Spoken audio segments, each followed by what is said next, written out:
The reason so many people are in massive financial trouble today, it's not about what to do, it's how to think.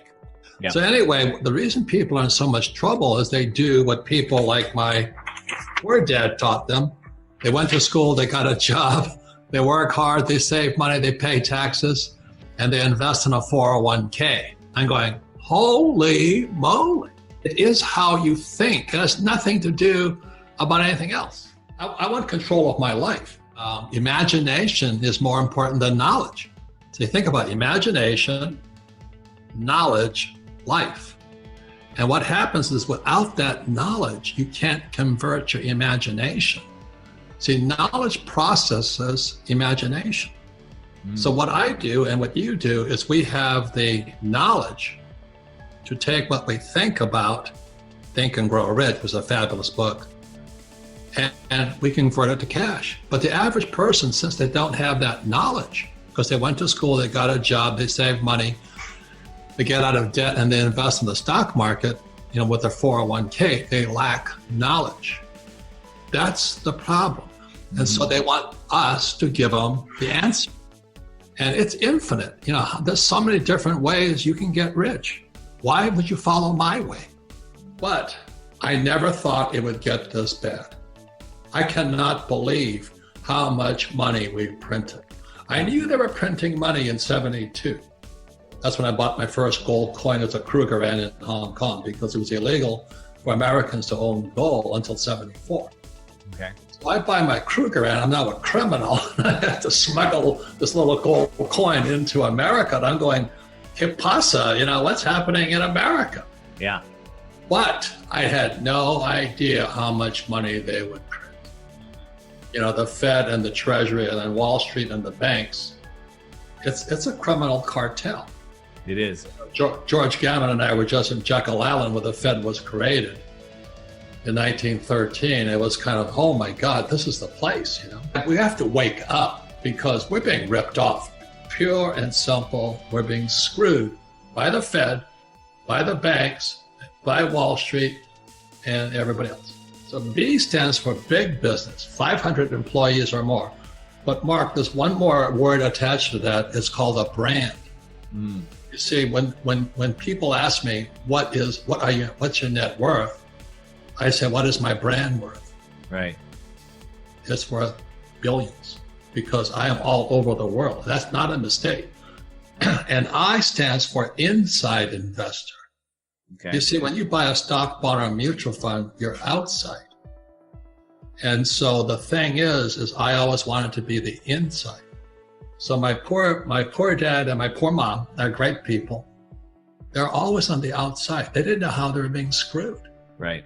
And so what I had to do, once I bought that gold coin in Hong Kong after flying, looking for gold in Vietnam, I wanted to come across onto this side. This was Rich Dad's side.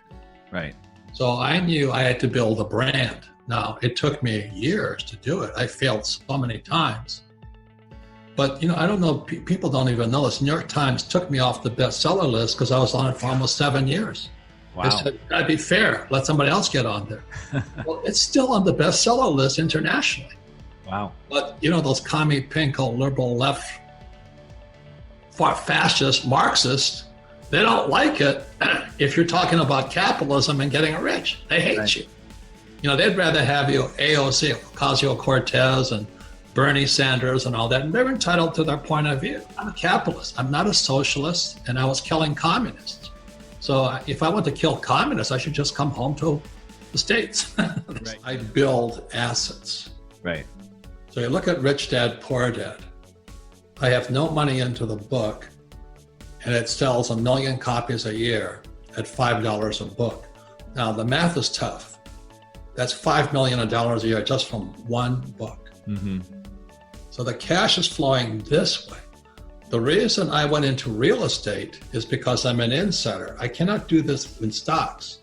So I come on to the inside here, and so let's have $1 million here. I come down here and I marry it with $4 million in debt. So I buy a $5 million real estate property that Right. throws off cash flow. But because I've stepped up my basis from 1 million to 5 million with 4 million in debt, I depreciate it. And because I depreciate it, I pay no taxes. Only reason you get into real estate is two reasons for real estate.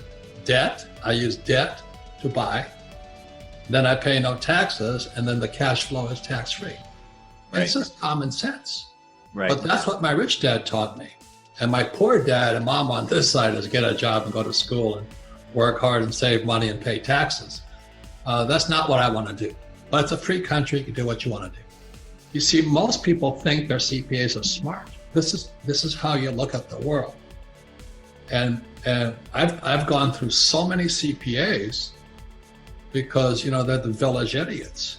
Right. They want me to pay taxes. I said, there's only one reason I hire an accountant, because I don't want to pay tax. And so I would go and hire these accountants, and they say, the best way, what you should do is pay more taxes. And I said, you're fired.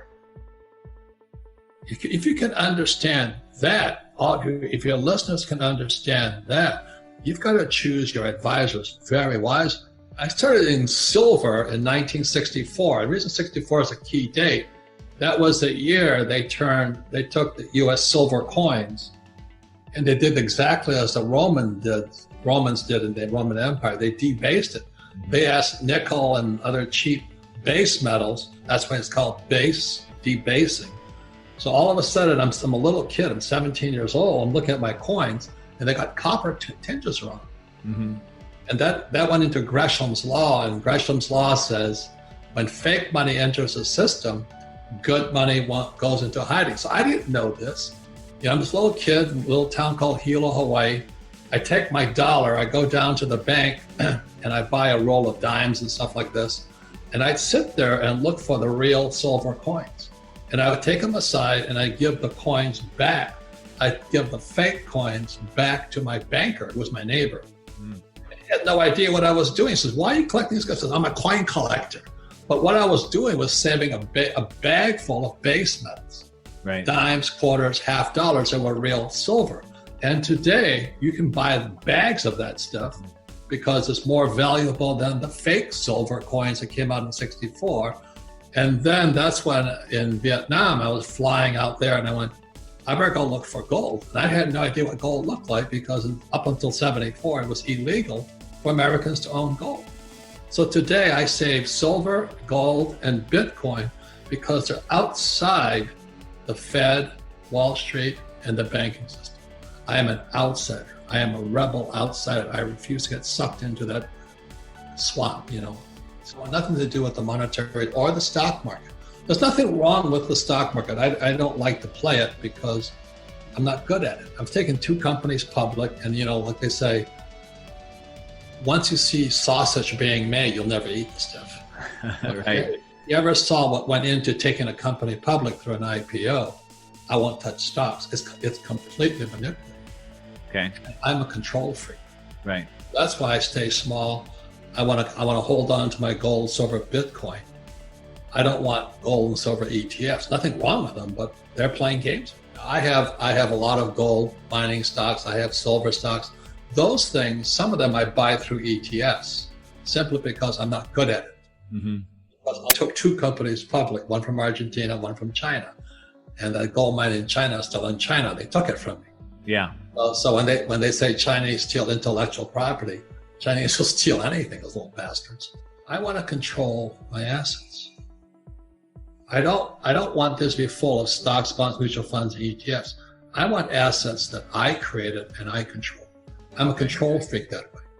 Now, I'm not saying it's the right way or the wrong way. I could have made more money, you know, playing Amazon and all that other stuff. Like, I love Apple, love Amazon. I just don't like stocks because they're too manipulated.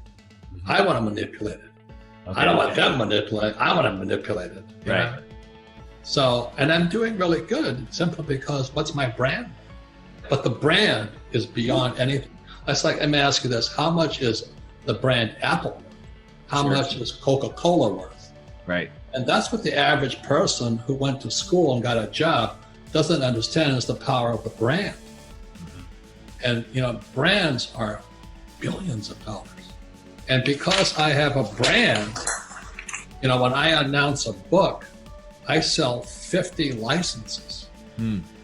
Like in Chinese, Japanese, Filipino, Spanish. And the money just pours in because I have a brand. All I have to do is say I have a new book and I have a new one coming out next year. And money pours in. But that's because it's a brand. And guess how much money do I put into that book? None. Because the publisher, let's say the publisher in China, has to send me the check, and then they send me royalties. Mm-hmm. It's called an infinite return. Sure. That's what I was trained to do by my rich dad, whereas my poor dad